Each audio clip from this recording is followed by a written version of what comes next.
Okay, good morning, everybody. It's Thursday morning and it's the Senate Transportation Committee, and we're going to continue our discussion on what's it, 433 or close to it, or H 433. That's correct. And so with that, we'll turn it over to Michelle. Would you like to lead on this? And or I know you have a group of folks talking to us about the Route 4 that we're discussing, Route 4 permitting. Yes, Senator Mazza. Actually, I'll let the team lead, and I would say that probably Jesse Devlin will be kicking off with an explanation of what we're going to be doing out there this summer. Thank you. Good, thank you. All right, Jesse, good morning. Good morning. Thank you, Senator Mazza, and good morning, committee. It is good to see you all again. So again, my name is Jesse Devlin, and I am the program manager for the Highway Safety and Design section at the Vermont Agency of Transportation. So as Michelle noted, and as you can see, VTrans does have, we do have a few individuals on the call this morning to discuss the concerns, as well as this season's Class 1 town highway resurfacing project, really associated with the tractor trailer use on US Route 4 through the town of Woodstock.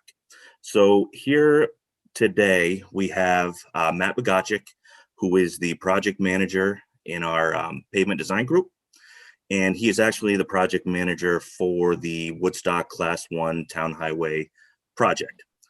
So Matt will be able to really expand on the testimony that I provided earlier this session.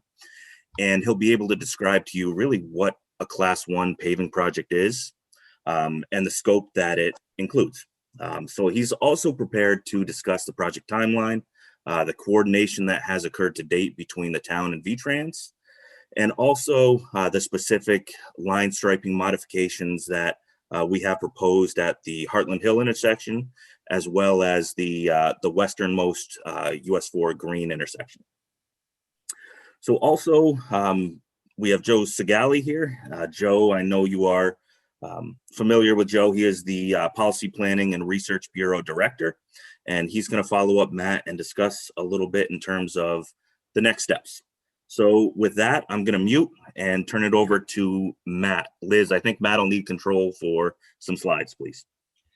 For those of us, or for those that are listening this morning, could just someone explain the issue that we're dealing with in Woodstock?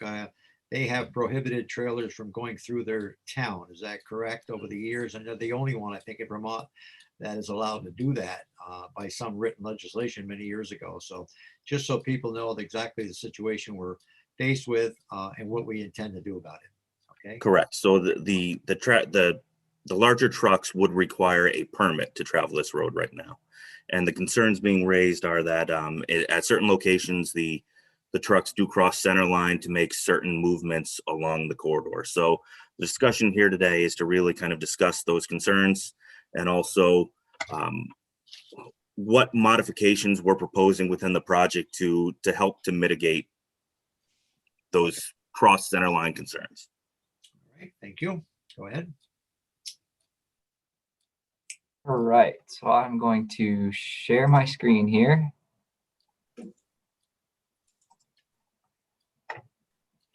Set this up. Slideshow mode. All right, so good morning, everybody. As Jesse said, I'm a project manager. I'm Matt Bogacek. I'm a project manager in the pavement design section under Jesse in Highway Safety and Design. And I am the project manager on the Class 1 paving project that's taking place along US 4 through the village of Woodstock. So I have a few slides that we can run through today, kind of discussing that background of the Class 1 program, what this project what this project has developed through design, and what should be implemented this summer in the construction process. So first, just touch on the Class 1 paving program.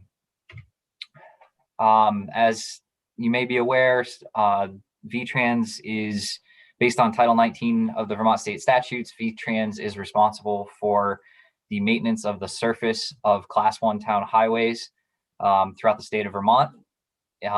We have taken this as a definition that the surface, meaning the top 2 inches of pavement, generally speaking, and this is done on a cycle throughout the state. Obviously, there's a lot of class ones. We tend to go through them on a cycle. Traditionally, we do roughly a 2-inch mill and fill through towns. We're looking to try to maintain the same grade out there, usually because of the village type setting in most of these class 1 segments. There are some constraints with the amount of road infrastructure as well as adjacent to the road infrastructure, meaning curbs, sidewalks, that sort of thing. So the projects tend to be a 2-inch mill followed by 2-inch paving overall. So a 1/2-inch leveling to kind of build some shape back into the road and 1.5 inch wearing surface. Typically with what's in scope or what's assumed to be part of the project, obviously the milling and paving. And because we are going to be obliterating the lines that are out there through the milling process, we will of course replace new line striping. We do tend to incorporate sign replacements with these projects with this scope. We'll also, though it's very rare that we see this just due to the settings, we will upgrade or replace guardrail that's been damaged through either crashes or plowing activities. And finally, we will address ADA compliance with, generally speaking, it's limited to ramp work, ensuring that we do meet an ADA compliance. A couple noteworthy limitations with this program. Our work is generally assumed to be between the existing curb or edge of pavement to edge of pavement. So we really do remain within the existing footprint of the blacktop. And as I stated before, the maintenance of the surface is identified as the top 2 inches of pavement, generally speaking. So if there are things that take place below that, that tends to fall back to towns' responsibility or on towns to repair, then we'll take care of the surface. Specific to this project, so the project along US 4 is shown with this blue line on this screen. I'm sorry, I'm jumping up here with my notes. So the project begins just west of the Rose Hill Road intersection, which is down to your lower left-hand area of the screen, and extends through the village of Woodstock, ending just north of this 90-degree bend with Heartland Hill, which is just south of the Sawyer Road intersection, which I believe is this road up in here. Couple project highlights. So this project was a composite contract with a couple of other class 1 paving projects. This is something that we typically do within the pavement design section. We try to bundle similar scopes together to try to get that that greater magnitude and hopefully a better bulk pricing and a lower cost. So this project, it is the NHPC 21-5 project that goes along US Route 4, the class 1 segment of US Route 4.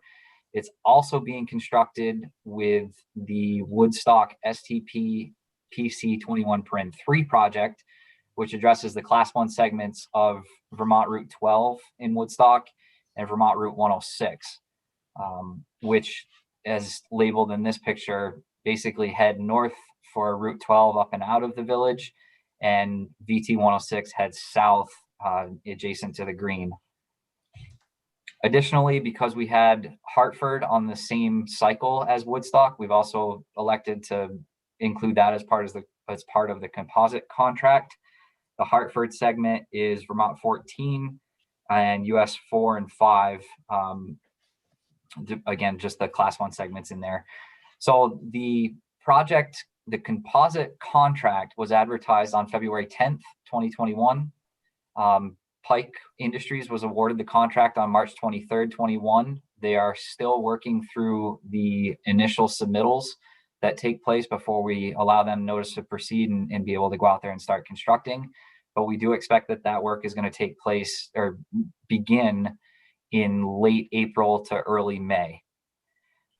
Finally, the Woodstock portions of this contract, we had some coordination with the village of Woodstock and some of their wishes and on trying to complete the project and trying to stay out of times where traffic seems to be much higher. We did elect to bring in an interim completion date. So the Woodstock portion of the entire contract will be completed by September 24th, 2021. The entire contract, however, which is essentially the remaining portion in Hartford, will be completed by June 3rd, 2022, with most of that paving being done by the end of this year. There's a signal component with the Hartford one, and there's a little bit of additional lead time that takes place with signal components. So we allowed them to extend out into the 2022 season to allow for that variation, some lead time for the signal components. So I wanted to address the couple of key areas that we've heard are of concern, what the existing condition is and what the project is planning to do in these areas. The first place that we can address is at the Church Street and Park Street intersection. So this is just west of the green, which functions similar to a rotary, but this is it's the western end of it. So you have North Park Street, which is a one-way westbound travel, and South Park Street, which is one-way eastbound. And then of course you have the 2-lane of Church Street. So in its existing configuration, this gray area is a stamped concrete island. It is slightly raised, though the edges are flush with the pavement, but it is a stamped concrete apron. There's some relatively tight geometry with parking and shoulders in this area that's been highlighted with the red circle. There's a little bit of a tight or a sharp curb line. So, as you travel through there, vehicles are really urged to stay exactly in their lane. It is relatively tight with that stamped concrete apron. So that's the existing condition. As part of the project, and I apologize if this graphic comes in a little bit fuzzy. As part of the project, we are proposing to remove the stamped concrete island, and in its place, we'll be installing a striped gore area. So this will all be flush pavement markings over top of brand new bituminous surface. We'll, of course, have some aligned turning movements. The lanes coming out from the green or heading westbound from the green will be 11 feet. We'll continue with a slightly wider lane as you pass what was the stamped concrete island. We'll be at a 12'7" lane width. And then around the corner, we transition back to an 11-foot lane width. So in this configuration, because we're removing the concrete island, the stamped concrete island, we believe that it's going to promote the ability for larger vehicles to encroach on the striped area, which should allow them to make the turns a little bit easier in the area of the sharp curb. I do want to note that, again, as part of the Class 1 scope, we did plan for the curb to remain in place as existing, but the island will be removed and will be very easily traversable. Moving on to the Heartland Hill intersection. As you may be aware, this is a relatively sharp corner. It's about a 90-degree turn with Pleasant Street, Woodstock Road, both being US 4 underlying, but they are named being a Class 1 segment. On the interior of the curve, there's a gas station, and we have vertical granite curb. So a very hardscape that keeps vehicles, well within the paved surface. The traffic patterns out here, kind of as depicted, you have a stop condition on Heartland Hill, and Pleasant Street or Woodstock Road / US 4 are a free flow condition. As you can see from this image, this is just a Google image taken. The center line is clearly marked with your typical double yellow, and the edgeline paving or edgeline pavement markings or fog lines have worn off over the years, so it doesn't clearly define the edgeline or the shoulders. The feeling is that likely the yellow line has been striped back fairly close to as designed or as the last project came through, but it could have migrated over the course of maintenance paving over the past 10 to 15 years since the last paving project. As part of this project, the existing pavement width will remain in place. We have striped a definite yellow line through the intersection. It is defined fairly well through the, it's defined very well through the intersection. We have elected to use 16-foot lanes as you go through this 90-degree corner to aid in allowing larger vehicles to make the curve and stay within their lane. I do want to point out that we are defining a shoulder width all the way through with a white line that will be painted coming into the curve. So this would be heading southbound or westbound. You will have a 4'4" shoulder. As you transition through the curve on the inside of the curve, you'll have a 6'4" shoulder, 6'8" as you start to leave the curve itself. So not only will you have a 16-foot lane, but you'll have an extra 6.5 feet roughly as you traverse through the corner with a larger vehicle. On the opposite side, we look to try to make the most of the space that we had.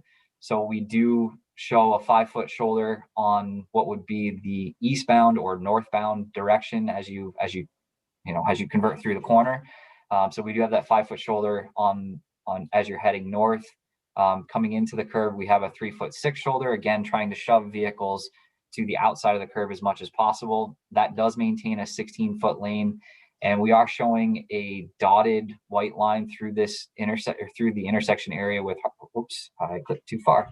The intersection with Heartland Hill, just to try to further define the limits of the roadway with US 4. And then finally with this, we are proposing that the traffic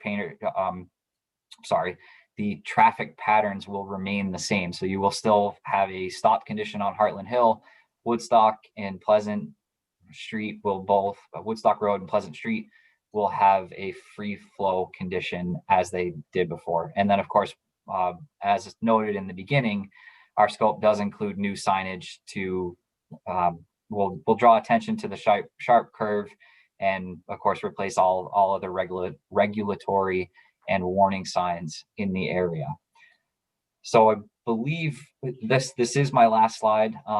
But at this intersection, the intent was to provide that wider lane through the corner, just to be sure that we provide as much space as possible. And we're wanting to clearly define what we have for space out there, both in the shoulder and where the center line is traversing through this intersection. Okay, questions? So it does give some more, you said another 6 feet, is that correct in that intersection or? So the paved width will remain the same as what's existing out there. What we're doing is better defining. I see. Okay. Committee members, questions? So Senator Mazza, I think Joe Segale is just going to take a couple minutes just to talk through some next steps. Go right and ahead. then Yep. we can continue on with questions if there are any. Okay, go ahead. Yep. Good morning, everybody. It's Joe Segale, the Director of Policy Planning and Research. And I think you may recall that I presented on the study that we did on this for the committee that looked at the impact of if the permit is repealed, how's that going to impact the area, and kind of led to a whole bunch of discussions with the committee as well as with the town of Woodstock. And more recently, the town of Woodstock has expressed concern of I think they appreciate that we're making these modifications as part of the paving project, but they're still concerned that it won't solve the problem. And so what we're going to do is we'll do some monitoring. So prior to the paving project getting done, we'll observe and collect information on how many trucks are crossing the center line. And there was a similar study that was done for the town in 2017, and they videotaped trucks passing through these intersections, and they documented about half the time trucks are passing over the center line. And so we'll update that information. We'll do the work on the paving project, and we'll see if the better defined line striping, guiding the trucks around the corner, as well as, I think what's really important is to note is that there actually hasn't been any crashes between trucks going over the center line and vehicles traveling in the opposite direction. And it's probably because there's a fair amount of room out there, which is what's allowing us to, redo the striping in a way to guide the trucks. So hopefully, it will, address the driver's expectations and let them know as they approach the intersection, what's going on and where they need to go. But regardless, we'll monitor before the paving project happens and look at crashes that happen after the paving project is complete, as well as how often the trucks are going over the center line. And then if it looks like it's still an issue and they're still concerned, then the agency is committing to doing a more detailed study for what could be a longer term project.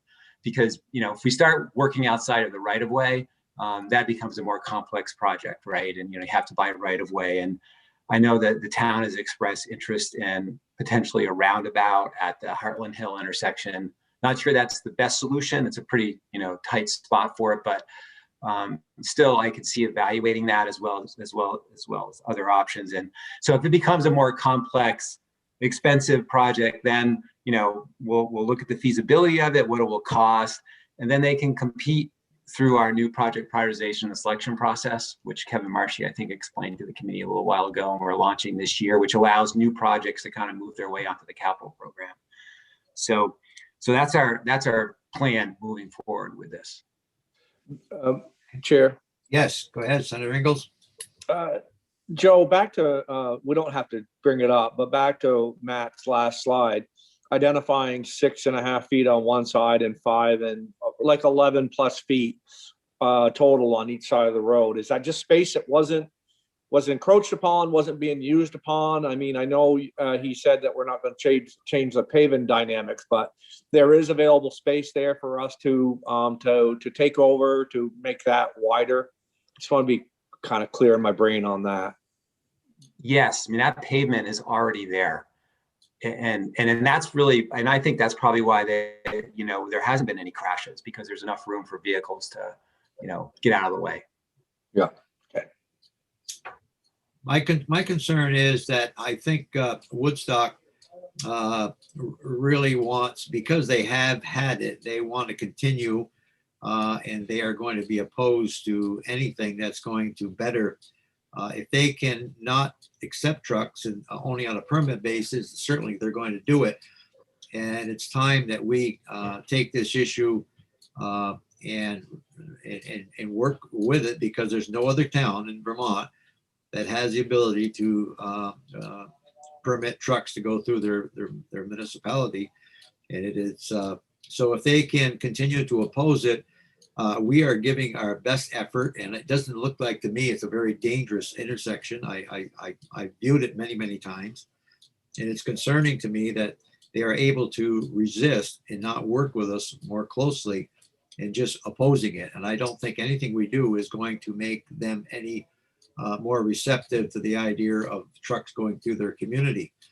And like I said, if this was something that other communities, I referred to Virgins many times, they work with us, and everybody seems to want to avoid trucks. But on the other hand, this is a way of doing business in Vermont. And why is it perfectly normal if a truck has a permit to go through there, but yet is not normal if they don't have a permit? So that is my concern, and I'm really concerned about this. With so many years being able to resist the trucks going through and putting them on someone else's highway. And I think we're making an all-out effort to try to please them and work with them.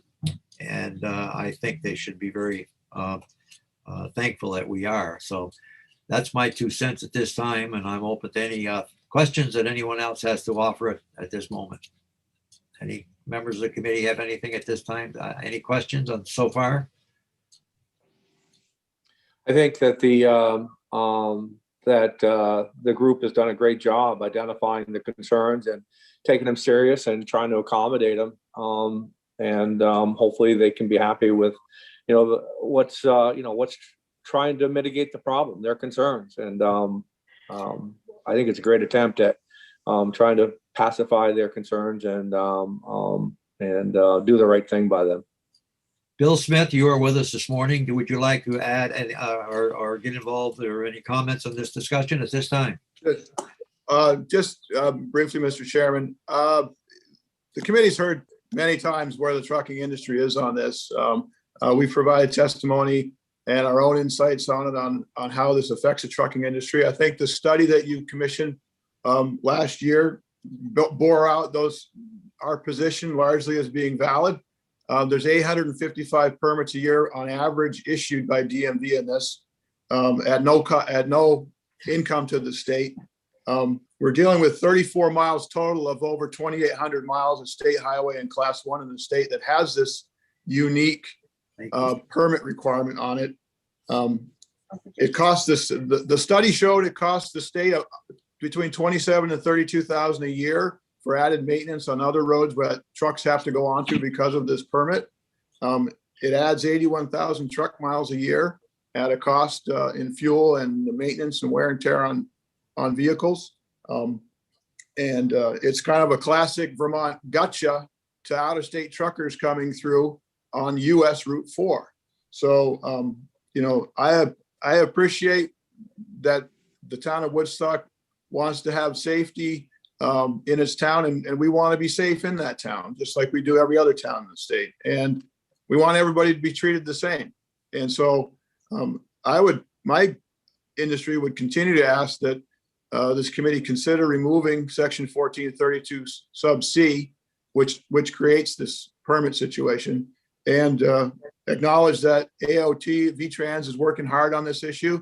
They've put a lot of, resources into this, and that's good that they're doing that. I guess what I would say to the committee is we no longer need this 1432C. You ought to take it out.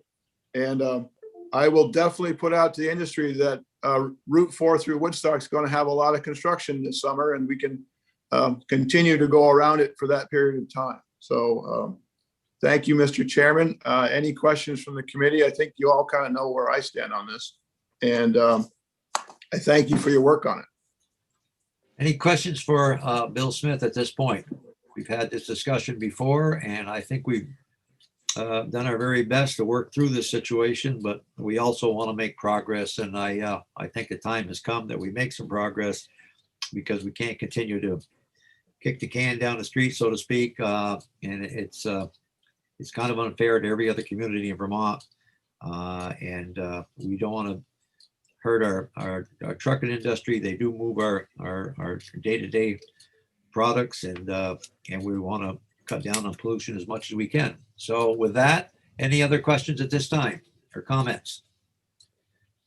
I can't see all the committee. If anybody has a question, just speak out. Okay, I don't see anything. Thank you very much. I appreciate it. Okay, Thank you. thank you. Thanks a lot. Thank you. Thank you. Okay, what is our next, Michelle? What would you like to do next?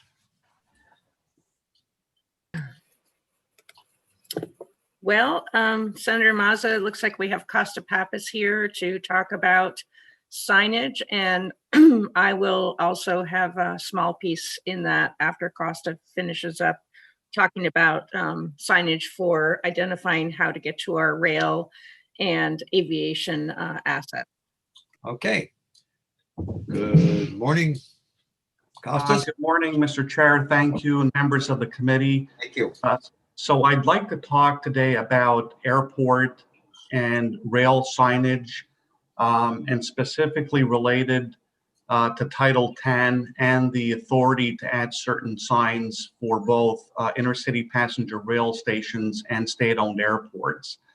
So this came out of a lot of discussion we've had with stakeholders working on the state rail plan and the state aviation plan. The question that came up was, why do we not have directional signage to the Amtrak stations and to the state-owned airports? So we took a look at the statute to determine what was allowed in terms of erecting signs for those purposes. And what we found in looking at Title 10, Chapter 21, is that there's no, blanket authority to add these directional signage for Amtrak stations and for state-owned airports. So when we look at the statute, what it says is that there's certain signs that are allowed on limited access highways, and they include directional signage to other towns, international airports, educational institutions, cultural and recreational destination areas, and visitor centers. That's kind of the top tier of eligibility when it comes to directional signage. Now, the Travel Information Council is also allowed to examine museums, scenic byways, park and ride and multimodal centers, and fairground or exposition sites. So when we look at this language, it's clear that there is no authority to add directional signage for Amtrak stations and state-owned airports. So that's really what we're seeking here, is an allowance to include that as an eligible item for directional signage. And if I have authority, I'd like to pull up the map that I offered as part of the testimony record, just to show what the current status is of directional signage on our limited access highways. So if, with permission, I will go ahead and pull that up. Go right ahead.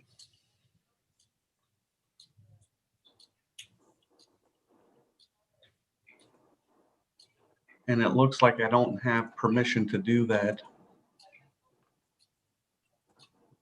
Oh, there we go. All right. All right, did that appear on the screen? Yep, there it is. All right, so the green airplanes and the blue passenger stations appear on this map to show you where our facilities are. I'm going to scroll through this quickly just to cover the whole state.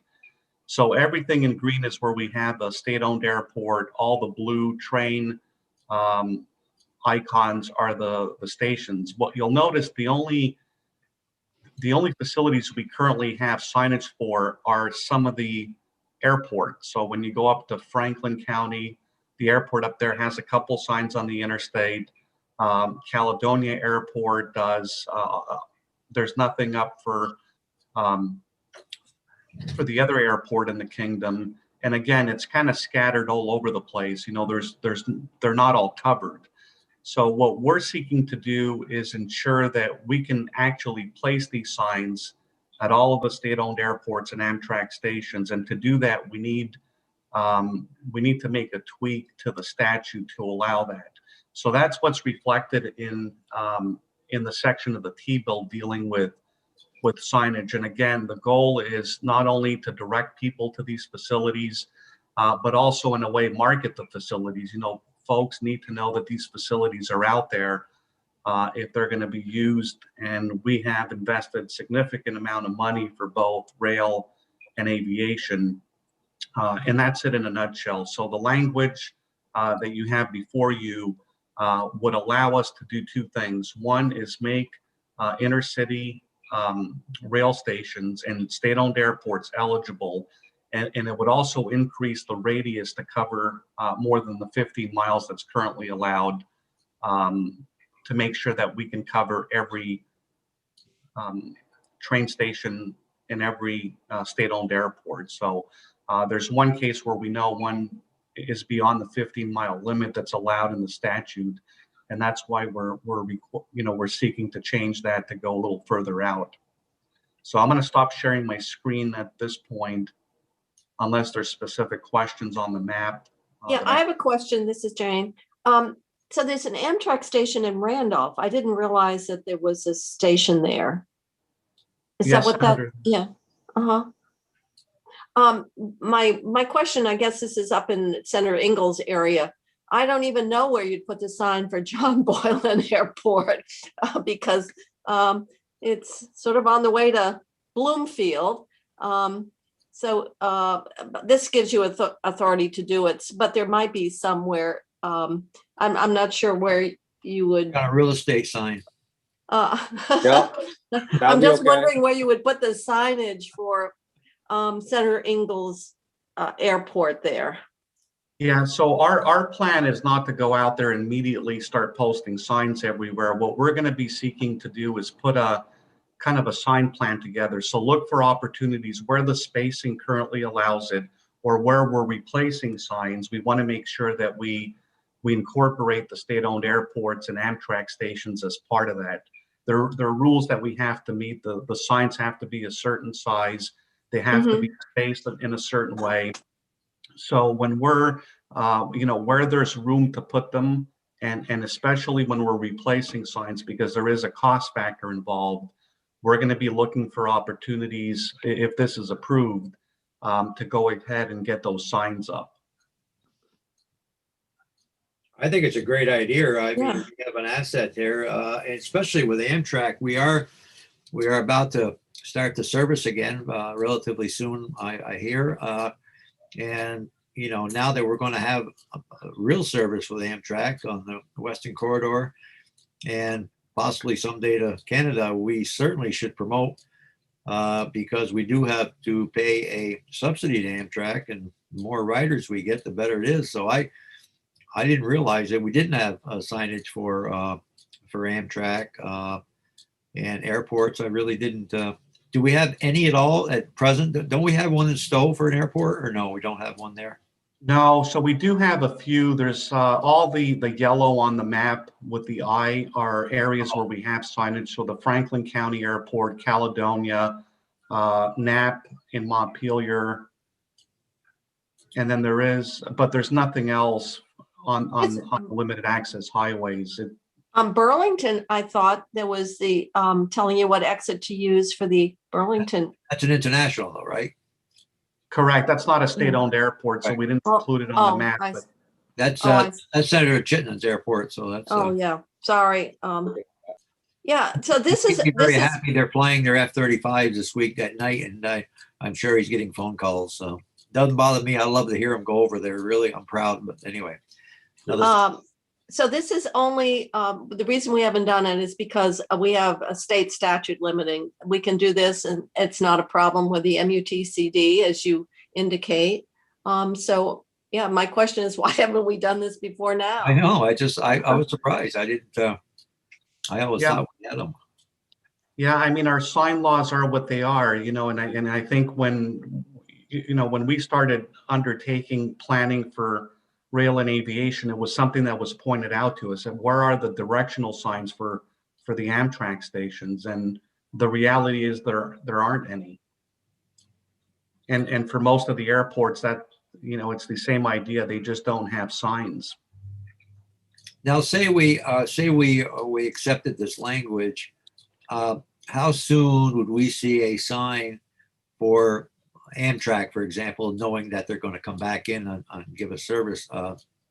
Would that be something would happen immediately, or we would have to wait a year or so? Or It would not happen immediately. What we would do is, if we're granted this authority, is examine each individual area for where we could put some, meaning, can we meet currently the specifications for putting up signs, and also looking at the replacement schedule for signs, and then develop a plan for how we're actually going to implement this.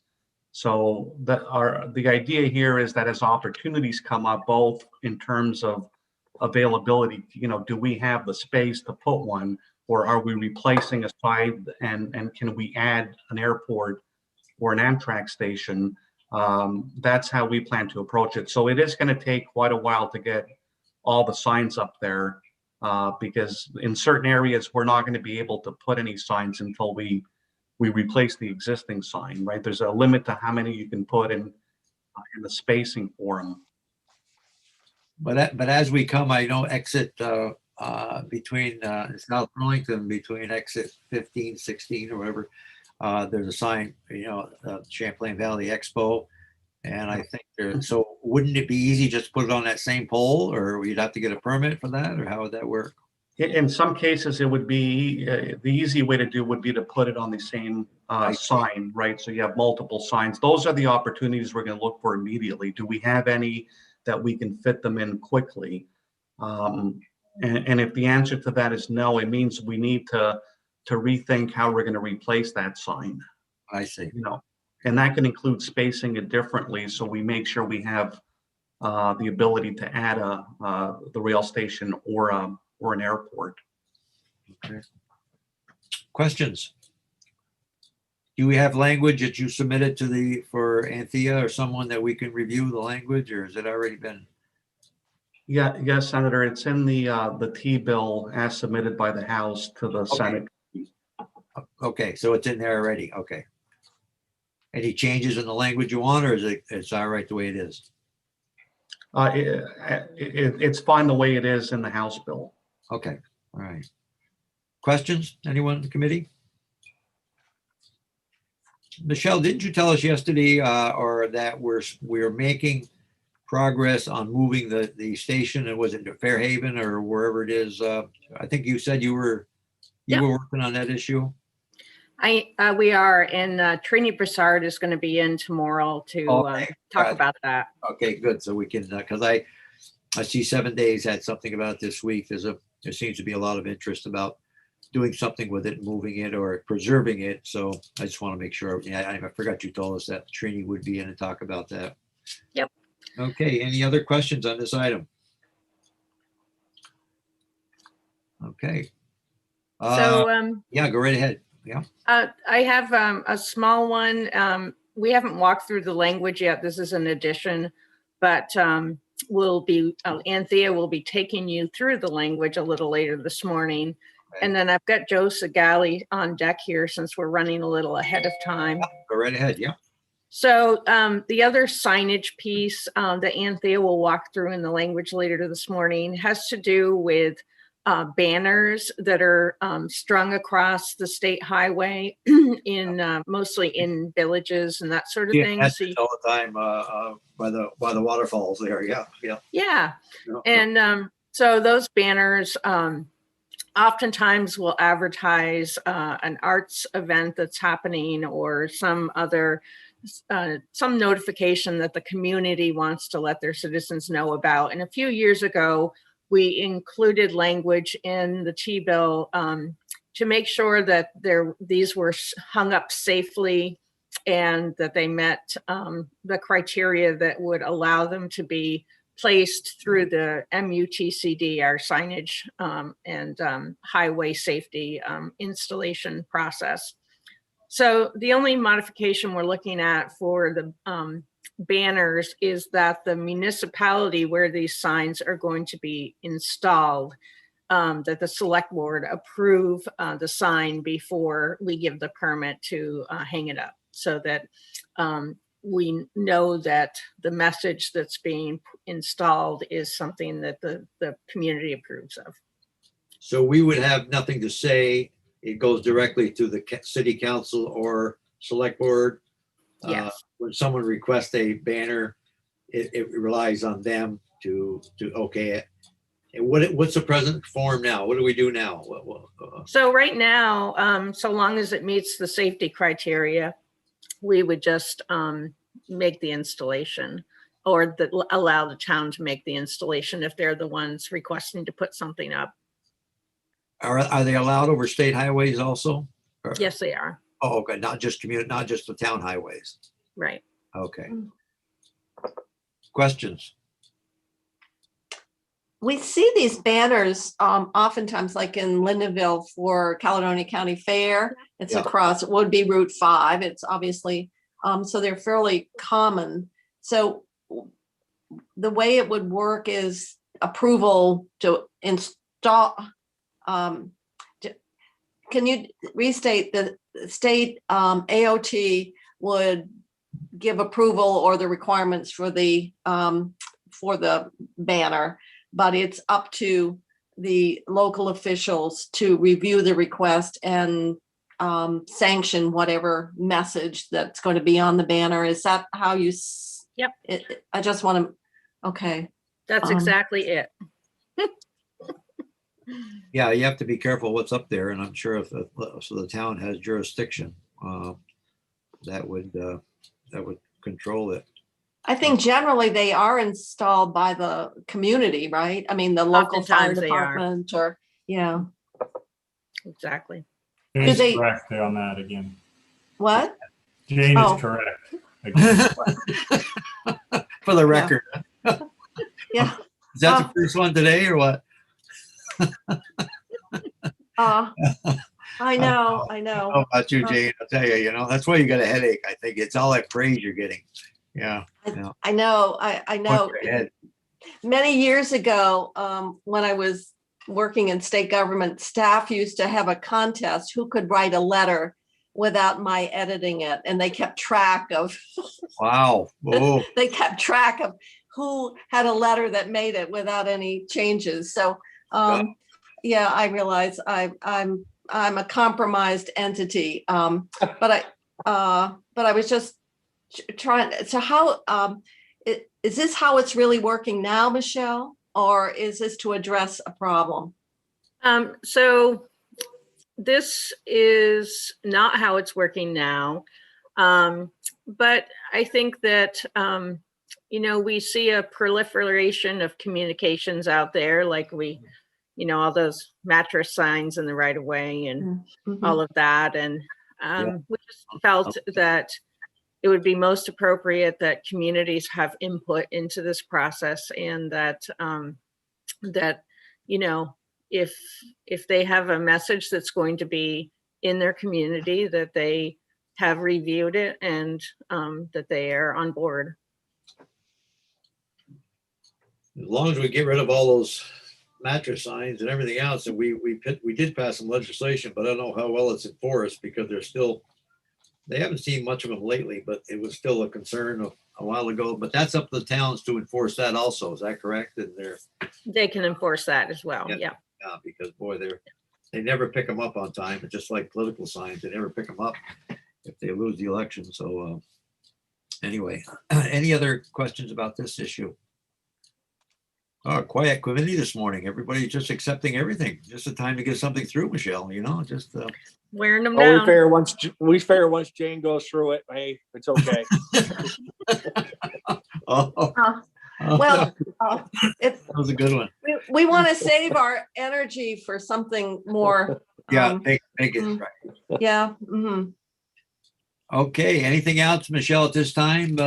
We don't have anything scheduled till 10:15. Did anything you want to bring up now, or is that? Well, I've got Joe Segali on deck here, and we can either have him go now and you could take your break a few minutes late, or Yeah, why we don't we could. do that? Okay. It's only 10 of, so why don't we have Joe go next? Okay. Good morning again, everybody. Joe Segali, for the record, Director of Policy Planning and Research. And I'm talking about sections 24, 25, and 26 of the transportation bill. And those all have to do with changes that we're proposing to the permit process for access to a state highway or to work in a state highway, which we often call the Section 1111 permit. That's just kind of shorthand. So I wanted just to give you the big picture of what these sections are. And did you need me to go over the actual language, or how would you, because I can pull up the transportation bill, we can talk about it that way, or I can just explain to you what each of these sections are. What would you prefer? Well, you want to just explain what they are? Is that easier or what? Yes.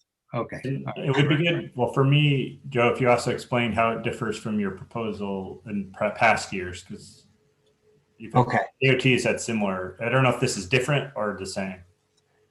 Well, yeah, so let me jump into it, and hopefully that'll sort of fall out of what I talk about. So starting with section 24. So the backstory on this is back in 2014, that this language was added into, it's actually Title 24. It's not Title 19. So it's the Municipal Planning Act, and the issue that we were trying to address is that development projects are approved at the local level, and when those projects are adjacent to a state highway, if they need access to the state highway, or they need to work in the state highway just for excavation or utility work or whatever, they will eventually have to come to the Agency of Transportation for a permit, for our Section 1111 permit. And so what was happening occasionally is the locals would approve a development.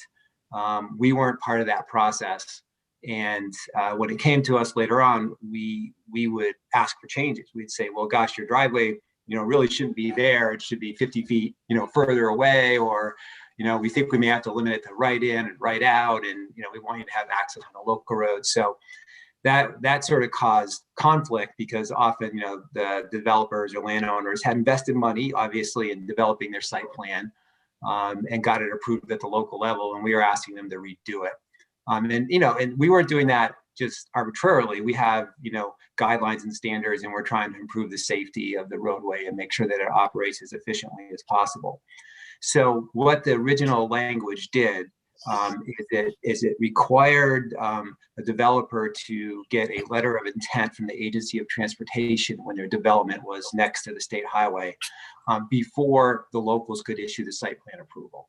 So it's just allowed us to get in earlier and try to deal with any issues before things kind of got, finalized on a plan that's brought forward. And it's been working okay, more or less, but the language is a little bit confusing in that it can be read that a permit, a section 1111 permit is required whenever a proposed development is adjacent to a state highway. And so that's not really the case. So for example, let's just say there's an existing gas station someplace and it's going to get converted to a convenience store. And they don't, they're not really they don't need to do any other site work on the plan, but they might be generating a little bit more traffic. But the design of the development does not does not require going into the state highway right away. So some were reading that as well. It doesn't matter. The statute says that you need a permit. And so what this language really does is it just clarifies that when there is a development next to the state highway right of way, the agency will review that development, and then we will issue, you might call it a jurisdictional opinion on whether or not a section 1111 permit is necessary.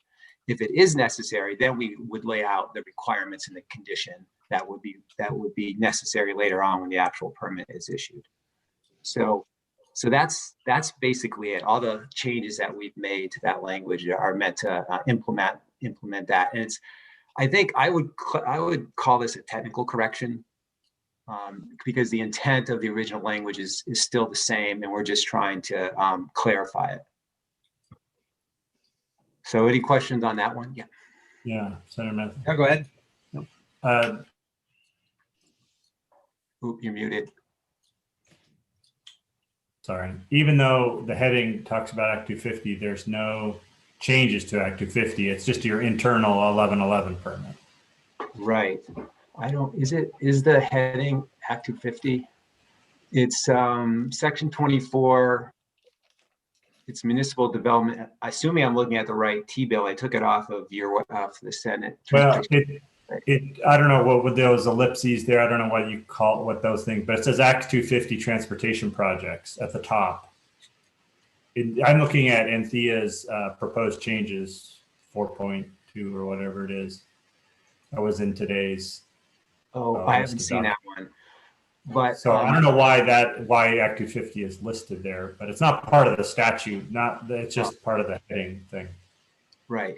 This is not an Act 250 change. This is a change at the local level.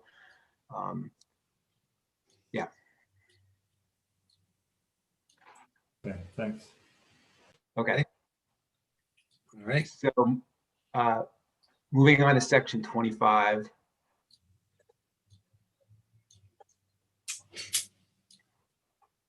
So section 24, which I just discussed, has to do with site plan review. So site plan review is when there's a structure, a house, an office building, and there's a specific design on a site, and there's parking layouts and all that kind of stuff. But section 25 has to do with subdivision review at the local level. So when a parcel is being proposed to be subdivided, the same basic principle applies, which is if it's adjacent to a state highway, we want the opportunity to look at it and, if necessary, require a section 1111 permit. And an example might be if there's 30-acre lot and they're going to build 10 houses on it, and they could subdivide the land so that you have, 10 separate parcels, and each one of those parcels, once they're separated, would have the right to have access to the state highway. What we would encourage is that there be some consolidation of driveways in that case. And so we want to have the opportunity to, have that discussion before the land is actually subdivided.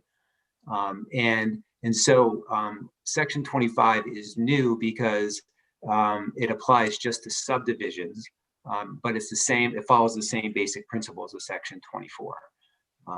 So that's the basic idea of 25. Okay, yes, Senator Perchik, go ahead. Yeah, I think you're going over the sections that were in the House, not the proposed changes. Right, Joe? Yeah, I'm sorry if I'm looking at the wrong. No, that was my problem. I was looking at the proposed changes, not the as passed. So you're going over the sections of the proposed changes, because there is a proposed change with Act 250, which will be a new Section 28A. Okay. You're not talking about that. No, I'm not. Okay, sorry. No, sorry if I'm confusing matters too. No. That was all my fault. So any questions about just the subdivision part of it? Same principle. The agency is just looking for opportunities for early comment, because eventually we will be involved anyway, but we don't necessarily have to require a Section 1111 permit every time. And we would issue a jurisdictional opinion to say, you don't need a permit, or yes, you do need a permit. Okay, Okay. So the final section, Section 26, has to do with the fees that we charge for Section 1111 permits. As the statute's currently written, we charge a fee for the original permits and also for amendments to the permits. And just a little bit of background information, the fees that we charge are $250 for a minor commercial permit, and a minor commercial development is defined is generating less than 75 vehicles in an hour during the peak hour. And we charge $2,500, and this is in statute, $2,500 for major commercial. So that's more than 75 vehicle trips per hour. And we charge $100 for utility installation and $500 for annual inspection fees of utilities. So the issue is that, if there's amendments, and most of the amendments are very minor, and they might be a time extension, they don't require lots of staff time. It just didn't seem fair to charge the full price, the same price for the amendment. So, and just to simplify it, we just said, let's just not charge anything for amendments. And the fiscal impact of that is we collect on average the last 4 or 5 years about $3,700 in fees for amendments. So that's it for Section 26. It's eliminating the fee for permit amendments. questions? Okay, anything else? Very exciting stuff. It's a barn burner. Okay, anything else, Joe? No, that's it. Okay. All right. Okay. If that's the end of that one, we can take our break, I believe. Is that all right, Michelle, at this time? That sounds great, Senator Mazza. We'll go back on at 10.